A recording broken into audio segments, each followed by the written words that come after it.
ವೀಕ್ಷಕರೇ, ಕರುನಾಡ ಕನ್ನಡಿ ಕಾರ್ಯಕ್ರಮಕ್ಕೆ ಸ್ವಾಗತ. ನಾನು ರಕ್ಷಿತಾ ಕರ್ಕೇರ. ಎಂದಿನಂತೆ ಇವತ್ತು ಕೂಡ ನಾವು ರಾಜ್ಯದ ಪ್ರಮುಖ 3 ಸುದ್ದಿಗಳ ವಿಶ್ಲೇಷಣೆಯೊಂದಿಗೆ ಬಂದಿದ್ದೀವಿ. ಇವತ್ತು ಮೊದಲ ಸುದ್ದಿ ರಾಜ್ಯ ಸಚಿವ ಸಂಪುಟ ವಿಸ್ತರಣೆ ವಿಚಾರಕ್ಕೆ ಸಂಬಂಧಿಸಿದ್ದು. ಇನ್ನು ಎರಡನೇ ಸುದ್ದಿ ನೋಡಿದ್ರೆ ವಿಧಾನ ಪರಿಷತ್ ಸಭಾಪತಿ ಪೀಠಕ್ಕೆ ಹಿರಿಯ ನಾಯಕ ಸಲೀಂ ಅಹಮದ್ ಅವರನ್ನು ಆಯ್ಕೆ ಮಾಡಿರುವ ವಿಚಾರ. ಮೂರನೇ ಸುದ್ದಿ ರಾಜ್ಯದಲ್ಲಿ ಮಳೆಯಬ್ಬರ ಹೇಗಿದೆ ಎಂಬ ವಿಚಾರಕ್ಕೆ ಸಂಬಂಧಿಸಿದ್ದು. ಇವತ್ತಿನ ಮೊದಲ ಸುದ್ದಿ ನೋಡೋದಾದ್ರೆ ರಾಜ್ಯ ಸಚಿವ ಸಂಪುಟ ವಿಸ್ತರಣೆಯ ಹೈಡ್ರಾಮಾ. ರಾಜ್ಯ ಕಾಂಗ್ರೆಸ್ನಲ್ಲಿ ಸಂಪುಟ ವಿಸ್ತರಣೆಯ ನೂತನ ಸಚಿವರ ಪಟ್ಟಿ ಪ್ರಕಟವಾಗ್ತಿದ್ದಂತೆ ಅಸಮಾಧಾನ ಇರುವಂತಹ ಶಾಸಕರ ಸಂಖ್ಯೆ ಜಾಸ್ತಿ ಆಗ್ತಾ ಇದೆ. 60-40 ಅನುಪಾತದ ಮಾತುಗಳು ಬರೀ ಗಾಳಿಯಲ್ಲಿ ತೂರಿ ಹೋಗಿದ್ಯಾ? ಪಕ್ಷಕ್ಕಾಗಿ ದಶಕಗಳಿಂದ ದುಡಿದ ನಿಷ್ಠಾವಂತ ಶಾಸಕರು ಮತ್ತು ಸಾಮಾನ್ಯ ಕಾರ್ಯಕರ್ತರನ್ನು ಕಡೆಗಣಿಸಿ ಬಲಾಢ್ಯರು ಹಾಗೂ ವಂಶ ಪಾರಂಪರಿಕ ರಾಜಕಾರಣಿಗಳಿಗೆ ಮನೆ ಹಾಕಲಾಗ್ತಿದ್ಯಾ? ಸಚಿವ ಸ್ಥಾನ ಸಿಗ್ಲಿಲ್ಲ ಅಂತ ಸಾಲು ಶಾಸಕರು ರಾಜೀನಾಮೆ ಅಸ್ತ್ರ ಪ್ರಯೋಗಿಸ್ತಿದ್ದಾರೆ. ಇದು ಕೂಡ ಸಿಎಂ ಡಿಕೆ ಶಿವಕುಮಾರ್ ನೇತೃತ್ವದ ಸರ್ಕಾರಕ್ಕೆ ತೀವ್ರ ಮುಜುಗರವನ್ನು ತಂದಿಟ್ಟಿದೆ. ಸಂಪುಟದಲ್ಲಿ ಸ್ಥಾನ ಸಿಗದ ಹಿನ್ನೆಲೆಯಲ್ಲಿ ಹಲವು ಹಿರಿಯ ಶಾಸಕರು ರಾಜೀನಾಮೆ ನೀಡಲಿಕ್ಕೆ ಮುಂದಾಗಿದ್ದಾರೆ. ಶಾಸಕ ಬೇಳೂರು ಗೋಪಾಲಕೃಷ್ಣ ಅವರು ಹೈಕಮಾಂಡ್ ನಿರ್ಧಾರದ ವಿರುದ್ಧ ನೇರವಾಗಿ ವಾಗ್ದಾಳಿ ನಡೆಸಿದ್ದಾರೆ. ಕಾಂಗ್ರೆಸ್ನಲ್ಲಿ ಮಾಜಿ ಮುಖ್ಯಮಂತ್ರಿಗಳು ಮತ್ತು ಮಾಜಿ ಸಚಿವರ ಮಕ್ಕಳಿಗೆ ಮಾತ್ರ ಮಂತ್ರಿಗಿರಿ ಸಿಗ್ತಾ ಇದೆ, ನಿಷ್ಠಾವಂತರಿಗೆ ಬೆಲೆನೇ ಇಲ್ಲ ಅಂತ ಅವರು ಆಕ್ರೋಶ ವ್ಯಕ್ತಪಡಿಸಿದ್ದಾರೆ. ಮಂಗಳವಾರ ಬೆಳಗ್ಗೆ 10 ಗಂಟೆಗೆ ಶಾಸಕರ ಸ್ಥಾನಕ್ಕೆ ರಾಜೀನಾಮೆ ನೀಡೋದಾಗಿ ಕೂಡ ಒಂದು ಬಾಂಬ್ ಸಿಡಿಸಿದ್ದಾರೆ. ಇತ್ತ ಕೆಎಸ್ಡಿಎಲ್ ಅಧ್ಯಕ್ಷ ಸ್ಥಾನದಲ್ಲಿದ್ದ ಮುದ್ದೆಬಿಹಾಳದ ಹಿರಿಯ ಶಾಸಕ ಅಪ್ಪಾಜಿ ನಾಡಗೌಡ ಹಾಗೂ ಹಿಂಡಿ ಶಾಸಕ ಯಶವಂತರಾಯ ಗೌಡ ಪಾಟೀಲ್ ಅವರು ಕೂಡ ತಮ್ಮ ಶಾಸಕ ಸ್ಥಾನಕ್ಕೆ ರಾಜೀನಾಮೆ ನೀಡಲಿಕ್ಕೆ ಮುಂದಾಗಿದ್ದಾರೆ. ಪಕ್ಷದಲ್ಲಿ ದೆಹಲಿ ನಾಯಕರ ವಿರುದ್ಧ ಆಕ್ರೋಶದ ಅಲೆಯನ್ನೇ ಈಗ ಎಬ್ಬಿಸಿದೆ.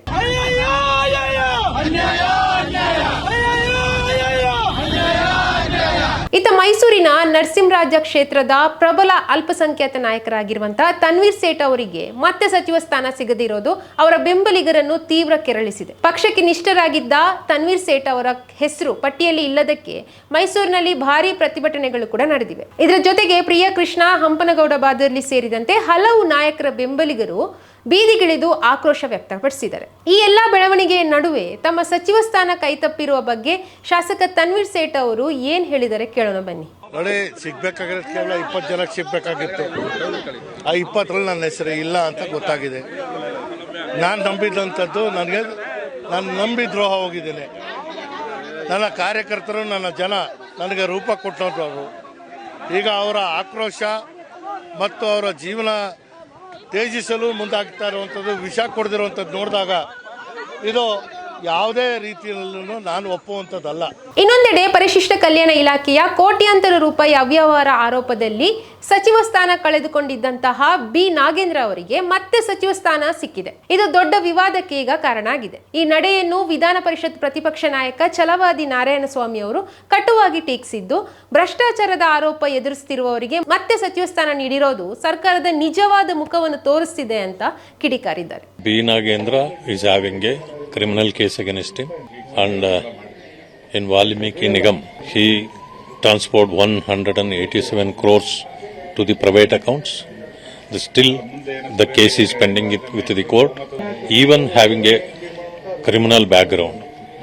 They have announced his name. It is totally wrong. ಕಾಂಗ್ರೆಸ್ನಲ್ಲಿ ಸದಾ ಕೇಳಿ ಬರುವ ವಂಶ ಪಾರಂಪರ್ಯ ರಾಜಕಾರಣದ ಆರೋಪ ಈ ಬಾರಿಯೂ ನಿಜವಾಗಿದೆ ಅಂತ ಅತೃಪ್ತ ಶಾಸಕರ ವಾದ. ದೆಹಲಿ ವರಿಷ್ಠರ ಅನುಗ್ರಹವೇ ಅಂತಿಮವಾದಾಗ ಈ ಕ್ಷೇತ್ರಗಳಲ್ಲಿ ಹಗಲಿರುಳು ದುಡಿದಂತಹ ನಾಯಕರು ಮೂಲೆ ಗುಂಪಾಗ್ತಿದ್ದಾರೆ. ಹೊಸಬರಿಗೆ ಹಾಗೂ ಅಲ್ಪಸಂಖ್ಯಾತರಿಗೆ ಮಣೆ ಹಾಕುವ ಯತ್ನದಲ್ಲಿ ಹಿರಿಯ ನಾಯಕರನ್ನು ಕಡೆಗಣಿಸಿರೋದು ಈಗ ಪಟ್ಟಿಯನ್ನು ದೊಡ್ಡದು ಮಾಡ್ತಾ ಇದೆ. ಶಾಸಕರು ನಿಜವಾಗ್ಲೂ ರಾಜೀನಾಮೆ ನೀಡಿದ್ರೆ ಅದು ಸರ್ಕಾರದ ಸಂಖ್ಯಾಬಲವನ್ನು ಕುಂದಿಸೋದಲ್ಲದೆ ವಿರೋಧ ಪಕ್ಷಗಳಿಗೆ ಒಂದು ದೊಡ್ಡ ಮಟ್ಟದ ಅಸ್ತ್ರವಾಗಬಹುದು. ಈ ಅತೃಪ್ತಿಯ ಬೆಂಕಿಯನ್ನು ನಂದಿಸೋದು ಈಗ ಸಿಎಂ ಡಿಕೆ ಶಿವಕುಮಾರ್ ಅವರಿಗೆ ಒಂದು ದೊಡ್ಡ ಮಟ್ಟದ ಸವಾಲು ಅಂತಾನೆ ಹೇಳ್ಬೋದು. ವೀಕ್ಷಕರೇ, ಇನ್ನು ಇವತ್ತಿನ ಎರಡನೇ ಪ್ರಮುಖ ಸುದ್ದಿಯ ವಿಚಾರ ನೋಡೋದಾದ್ರೆ ಅದು ಕೂಡ ರಾಜಕೀಯಕ್ಕೆ ಸಂಬಂಧಿಸಿದೆ. ಕರ್ನಾಟಕದ ರಾಜಕೀಯದಲ್ಲಿ ಮತ್ತೊಂದು ಮಹತ್ವದ ಬೆಳವಣಿಗೆ ಇವತ್ತು ನಡೆದಿದೆ. ವಿಧಾನ ಪರಿಷತ್ನ ಸಭಾಪತಿ ಪೀಠಕ್ಕೆ ಕಾಂಗ್ರೆಸ್ನ ಹೈಕಮಾಂಡ್ನ ಹಿರಿಯ ನಾಯಕ ಸಲೀಂ ಅಹಮದ್ ಅವರನ್ನು ಆಯ್ಕೆ ಮಾಡಲಾಗಿದೆ. ಪ್ರಸ್ತುತ ಸಭಾಪತಿಯಾಗಿರುವ ಬಸವರಾಜ ಹೊರಟ್ಟಿ ಅವರು ತಮ್ಮ ಸ್ಥಾನಕ್ಕೆ ರಾಜೀನಾಮೆ ನೀಡಿದ ನಂತರ ಈ ಸ್ಥಾನವನ್ನು ಭರ್ತಿ ಮಾಡುವ ಪ್ರಕ್ರಿಯೆ ಈಗ ಆರಂಭ ಆಗಿದೆ. ಸಲೀಂ ಅಹಮದ್ ಅವರ ನೇಮಕಾತಿ ಕೇವಲ ಒಂದು ಸಾಮಾನ್ಯ ನೇಮಕಾತಿ ಅಲ್ಲ, ಬದಲಾಗಿ ಕಾಂಗ್ರೆಸ್ನ ಆಳವಾದ ರಾಜಕೀಯ ತಂತ್ರಗಾರಿಕೆ ಮತ್ತು ಅಹಿಂದ ರಾಜಕಾರಣದ ಬಿಗ್ ಮೆಸೇಜ್ ಅಂತಾನೆ ಹೇಳ್ಬೋದು. ವಿಧಾನ ಪರಿಷತ್ನ ಸಭಾಪತಿ ಸ್ಥಾನಕ್ಕೆ ಮುಸ್ಲಿಂ ಸಮುದಾಯದ ನಾಯಕರನ್ನು ಆಯ್ಕೆ ಮಾಡಿರೋದು ಅತ್ಯಂತ ಗಂಭೀರವಾದ ರಾಜಕೀಯ ಹೆಜ್ಜೆ ಅಂತಾನೆ ಹೇಳ್ಬೋದು. ಈ ಹಿಂದೆ ಕೆ ರೆಹಮಾನ್ ಅವರು ಸಭಾಪತಿಯಾಗಿ ಅತ್ಯಂತ ಸಮರ್ಥವಾಗಿ ಕಾರ್ಯನಿರ್ವಹಿಸಿದ್ರು. ಅದಾದ ನಂತರ ವಿಧಾನಸಭೆಯ ಸಭಾಪತಿಯಾಗಿ UT ಖಾದರ್ ಅವರು ಕೂಡ ನೇಮಕ ಆಗಿದ್ರು. ಅವರು ಆ ಸ್ಥಾನವನ್ನು ಸಮರ್ಪಕವಾಗಿ ನಿಭಾಯಿಸಿದ್ರು. ಈಗ ಸುಮಾರು 4 ದಶಕಗಳ ನಂತರ ಮತ್ತೊಮ್ಮೆ ಅದೇ ಸಮುದಾಯದ ನಾಯಕನಿಗೆ ಈಗ ವಿಧಾನ ಪರಿಷತ್ನ ಸಭಾಪತಿ ಸ್ಥಾನ ಸಿಕ್ಕಿದೆ. ವಿಧಾನ ಪರಿಷತ್ತಿಗೆ ಮುಸ್ಲಿಂ ಸಮುದಾಯದಿಂದ ಸಭಾಪತಿಯಾಗುತ್ತಿರುವ 2ನೇ ನಾಯಕ ಅನ್ನೋ ಹೆಗ್ಗಳಿಕೆ ಈಗ ಸಲೀಂ ಅವರು ಈಗ ಪಾತ್ರರಾಗ್ತಾ ಇದ್ದಾರೆ. ಪಕ್ಷದಲ್ಲಿ ದೀರ್ಘಕಾಲದಿಂದ ನಿಷ್ಠೆಯಿಂದ ದುಡಿದಿರುವ ಅವರಿಗೆ ಗೌರವ ಕೊಡುವುದರ ಜೊತೆಗೆ ಅಲ್ಪಸಂಖ್ಯಾತ ನಾಯಕರ ಮೇಲಿನ ನಂಬಿಕೆಯನ್ನು ಕಾಂಗ್ರೆಸ್ ಹೈಕಮಾಂಡ್ ಮತ್ತೊಮ್ಮೆ ಸಾಬೀತುಪಡಿಸಿದೆ. ಇನ್ನು ವಿಧಾನ ಪರಿಷತ್ನಲ್ಲಿ ಕಾಂಗ್ರೆಸ್ ಸಂಖ್ಯಾಬಲ ಈಗ ಗಣನೀಯವಾಗಿ ಹೆಚ್ಚಳ ಆಗ್ತಾ ಇದೆ. ಇದು ಆಡಳಿತಾರೂಢ ಕಾಂಗ್ರೆಸ್ ಸರ್ಕಾರಕ್ಕೆ ಆಡಳಿತಾತ್ಮಕವಾಗಿ ಒಂದು ದೊಡ್ಡ ಶಕ್ತಿಯನ್ನು ನೀಡಲಿಕ್ಕಿದೆ. ಈವರೆಗೆ ವಿರೋಧ ಪಕ್ಷಗಳ ಅಡೆತಡೆಗಳಿಂದಾಗಿ ಹಲವು ಪ್ರಮುಖ ವಿಧೇಯಕಗಳು ಮೇಲ್ಮನೆಯಲ್ಲಿ ಬಾಕಿ ಉಳಿಯುವ ಹಾಗೂ ಚರ್ಚೆಯ ಸುಳಿಯಲ್ಲಿ ಸಿಲುಕುವ ಸಾಧ್ಯತೆಗಳಿದ್ವು. ಆದರೆ ಈಗ ಸಭಾಪತಿ ಸ್ಥಾನದಲ್ಲಿ ತಮ್ಮದೇ ಪಕ್ಷದ ನಾಯಕರಿದ್ದಾಗ ಸರ್ಕಾರ ತನ್ನ ಕಾರ್ಯಸೂಚಿಗಳನ್ನು ಮತ್ತು ಮಸೂದೆಗಳನ್ನು ಸುಲಭವಾಗಿ ಜಾರಿಗೆ ತರಬಹುದಾದ ಸಾಧ್ಯತೆ ದಟ್ಟವಾಗಿದೆ. ಮತ್ತೊಂದೆಡೆ JDSನಿಂದ ಬಂದು BJPಗೆ ಸೇರಿದ್ದ ಅನುಭವಿ ನಾಯಕ ಬಸವರಾಜ ಹೊರಟ್ಟಿ ಅವರ ರಾಜೀನಾಮೆಯಿಂದಾಗಿ ಪರಿಷತ್ನಲ್ಲಿ BJP ತನ್ನ ಹಳೆಯ ಪ್ರಭಾವವನ್ನು ಕಳ್ಕೊಳ್ತಾ ಇದೆ. ಆ ಲಕ್ಷಣ ಈಗ ದಟ್ಟವಾಗಿ ಕಾಣ್ತಾ ಇದೆ. Whatever the decision taken by the house is supreme. I will go to the house. What the house decide, I will act according to house decision. From 1980 I am in the house. I know each and everything. I know the every corner of the Vidhan Sabha. But till today, from 1956, no one has given the notice by chairman to remove from the house. Salim Ahmed ಮುಂದಿರುವ ಸವಾಲುಗಳು ಏನು ಅಂತ ಇನ್ನು ನೋಡೋದಾದ್ರೆ, ಸಭಾಪತಿ ಹುದ್ದೆ ಅನ್ನೋದು ಒಂದು ಸಾಂವಿಧಾನಿಕ ಸ್ಥಾನ. ಆ ಪೀಠದಲ್ಲಿದ್ದಾಗ ಪಕ್ಷದ ಹಿತಾಸಕ್ತಿಯನ್ನು ಮೀರಿ ನಿಷ್ಪಕ್ಷಪಾತವಾಗಿ ಕಾರ್ಯನಿರ್ವಹಿಸಬೇಕಾಗುತ್ತೆ. ವಿರೋಧ ಪಕ್ಷಗಳು ಸದನದಲ್ಲಿ ಆಕ್ರಮಣಕಾರಿಯಾಗಿ ವರ್ತಿಸಿದಾಗ ಕಲಾಪವನ್ನು ಸುಗಮವಾಗಿ ನಡೆಸೋದು ಸುಲಭದ ಮಾತಲ್ಲ. ಇತ್ತೀಚಿನ ದಿನಗಳಲ್ಲಿ ವಿಧಾನ ಪರಿಷತ್ನ ಚರ್ಚೆಗಳು ತಮ್ಮ ಹಳೆಯ ಘನತೆಯನ್ನು ಕಳ್ಕೊಳ್ತಿದೆ ಅನ್ನೋ ಒಂದು ಆರೋಪ ಕೂಡ ಇದೆ. ಆಡಳಿತ ಪಕ್ಷದ ಸಭಾಪತಿಯಾಗಿದ್ದರೂ ವಿರೋಧ ಪಕ್ಷಗಳಿಗೂ ಸಮಾನ ಅವಕಾಶ ನೀಡಿ ಸದನದ ಘನತೆ ಹಾಗೂ ಗಾಂಭೀರ್ಯವನ್ನು ಎತ್ತಿ ಹಿಡಿಯುವ ಬಹುದೊಡ್ಡ ಜವಾಬ್ದಾರಿ ಅವರ ಮೇಲಿರುತ್ತೆ. ಈ ನೇಮಕಾತಿಯನ್ನು ಸೂಕ್ಷ್ಮವಾಗಿ ಗಮನಿಸಿದ್ರೆ ಕಾಂಗ್ರೆಸ್ ಸರ್ಕಾರದಲ್ಲಿ ಮುಸ್ಲಿಂ ಸಮುದಾಯಕ್ಕೆ ವಿಶೇಷ ಆದ್ಯತೆ ಸಿಕ್ಕಿರೋದು ಸ್ಪಷ್ಟವಾಗುತ್ತೆ. ಇತ್ತ ಸಲೀಂ ಅಹಮದ್ ಅವರು ಮೇಲ್ಮನೆಯ ಸಭಾಪತಿಯಾದ್ರೆ ಅತ್ತ ಸರ್ಕಾರದಲ್ಲಿ ಈಗಾಗಲೇ 3 ನಾಯಕರು ಸಚಿವರಾಗ್ತಾ ಇದ್ದಾರೆ. UT ಖಾದರ್ ಅವರು ಆರೋಗ್ಯ ಸಚಿವರಾಗಿ ಸೇವೆ ಸಲ್ಲಿಸ್ತಿದ್ದಾರೆ. ರಿಜ್ವಾನ್ ಅರ್ಷದ್ ಹಾಗೂ ಜಮೀರ್ ಅಹಮದ್ ಅವರು ಸಚಿವರಾಗಿ DKಶಿ ಸಂಪುಟಕ್ಕೆ ಸೇರ್ಪಡೆ ಆಗ್ತಾ ಇದ್ದಾರೆ. ಈ ಮೂಲಕ ಎಲ್ಲ ಸಮುದಾಯಗಳನ್ನು ಒಗ್ಗೂಡಿಸಿ ಒಟ್ಟಿಗೆ ಕರೆದೊಯ್ಯುವ ಮುಖ್ಯ ಉದ್ದೇಶವನ್ನು ಕಾಂಗ್ರೆಸ್ ಮತ್ತೊಮ್ಮೆ ಪ್ರತಿಬಿಂಬಿಸ್ತಾ ಇದೆ. ಒಟ್ನಲ್ಲಿ ವಿಧಾನ ಪರಿಷತ್ನ ಸಭಾಪತಿಯಾಗಿ ಸಲೀಂ ಅಹಮದ್ ಅವರು ಆಯ್ಕೆ ಮೇಲ್ಮನೆಯ ಗಾಂಭೀರ್ಯವನ್ನು ಹೆಚ್ಚಿಸುತ್ತಾ ವಿರೋಧ ಪಕ್ಷಗಳನ್ನು ಅವರು ಹೇಗೆ ನಿಭಾಯಿಸಲಿದ್ದಾರೆ ಅನ್ನೋದು ಮುಂದಿನ ದಿನಗಳಲ್ಲಿ ನಾವು ಕಾದು ನೋಡಬೇಕಾಗಿದೆ. ಇನ್ನು ಇವತ್ತಿನ 3ನೇ ಸುದ್ದಿಯನ್ನು ನಾವು ನೋಡೋದಾದ್ರೆ, ರಾಜ್ಯದಲ್ಲಿ ಎಡೆಬಿಡದೆ ಸುರಿಯುತ್ತಿರುವಂತ ಮಳೆ ವಿಚಾರವಾಗಿ. ಕರ್ನಾಟಕದಲ್ಲಿ ಈ ಬಾರಿಯ ಮಳೆಗಾಲ ಪ್ರಕೃತಿಯ 2 ವಿಭಿನ್ನ ಮುಖಗಳನ್ನು ತೋರಿಸ್ತಾ ಇದೆ. ಒಂದೆಡೆ ಕರಾವಳಿ ಹಾಗೂ ಮಲೆನಾಡು ಭಾಗದಲ್ಲಿ ಭಾರೀ ಮಳೆಯಿಂದಾಗಿ ಜನಜೀವನ ಸಂಪೂರ್ಣವಾಗಿ ಅಸ್ತವ್ಯಸ್ತ ಆಗಿದೆ. ಜಿಲ್ಲಾಡಳಿತ ಶಾಲಾ ಕಾಲೇಜುಗಳಿಗೆ ರಜೆ ಘೋಷಿಸಿ ಪ್ರವಾಹದ ಎಚ್ಚರಿಕೆಯನ್ನು ಕೂಡ ನೀಡಿದೆ. ಆದರೆ ಇನ್ನೊಂದೆಡೆ ಒಣಗ್ತಿದ್ದ ರಾಜ್ಯದ ಪ್ರಮುಖ ಜಲಾಶಯಗಳು ಭರ್ತಿಯಾಗ್ತಿದ್ದು ರೈತರ ಮೊಗದಲ್ಲಿ ಒಂದು ರೀತಿಯ ಭರವಸೆಯನ್ನು ಮೂಡಿಸ್ತಾ ಇದೆ. ತಮಿಳುನಾಡಿನೊಂದಿಗಿನ ನದಿ ನೀರು ಹಂಚಿಕೆ ವಿಚಾರಕ್ಕೆ ಸಂಬಂಧಿಸಿದ ಸಮರಕ್ಕೂ ಇದೀಗ ತಾತ್ಕಾಲಿಕ ತೆರೆ ಎಳೆಯುವಂತಹ ಮುನ್ಸೂಚನೆ ಸಿಕ್ಕಿದೆ. ದಕ್ಷಿಣ ಒಳನಾಡಿನ ಜೀವನಾಡಿ ಜಲಾಶಯಗಳಿಗೆ ಈಗ ಭಾರೀ ಪ್ರಮಾಣದ ನೀರು ಹರಿದು ಬರ್ತಾ ಇದೆ. ಕೇರಳದ ವಯನಾಡು ಹಾಗೂ ಕೊಡಗಿನಲ್ಲಿ ಎಡೆಬಿಡದೆ ಸುರಿತಿರುವಂತಹ ಮಹಾಮಳೆಯಿಂದಾಗಿ ಕೇವಲ 10 ದಿನಗಳ ಹಿಂದೆ 82 ಅಡಿಗಳಷ್ಟಿದ್ದಂತಹ ನೀರಿನ ಮಟ್ಟ ಈಗ 100 ಅಡಿ ದಾಟಿದೆ.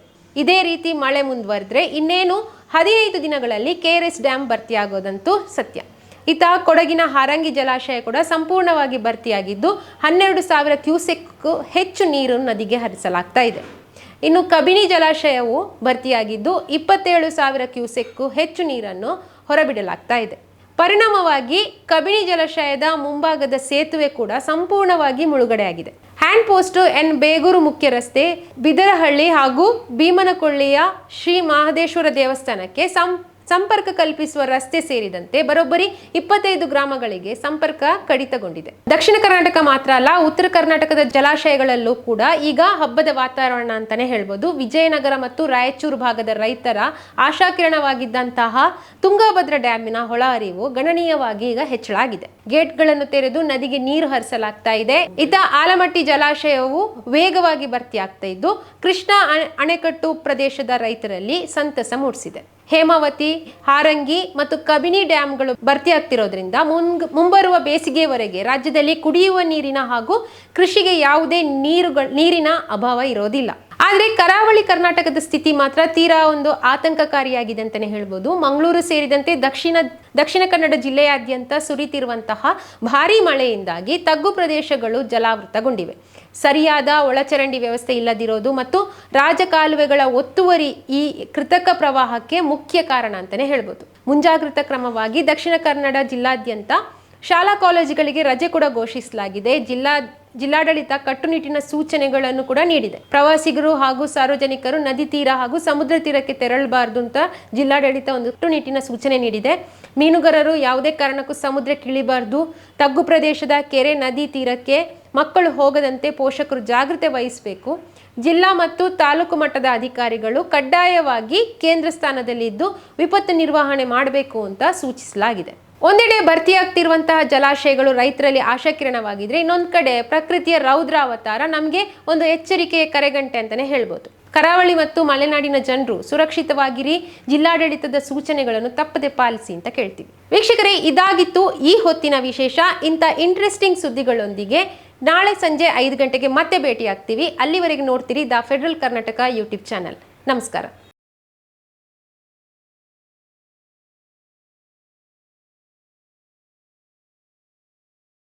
ಸುದ್ದಿ ಅಪ್ಡೇಟ್ಗೆ ಈಗಲೇ the federal Karnataka YouTube page ಅನ್ನು ಸಬ್ಸ್ಕ್ರೈಬ್ ಮಾಡಿ.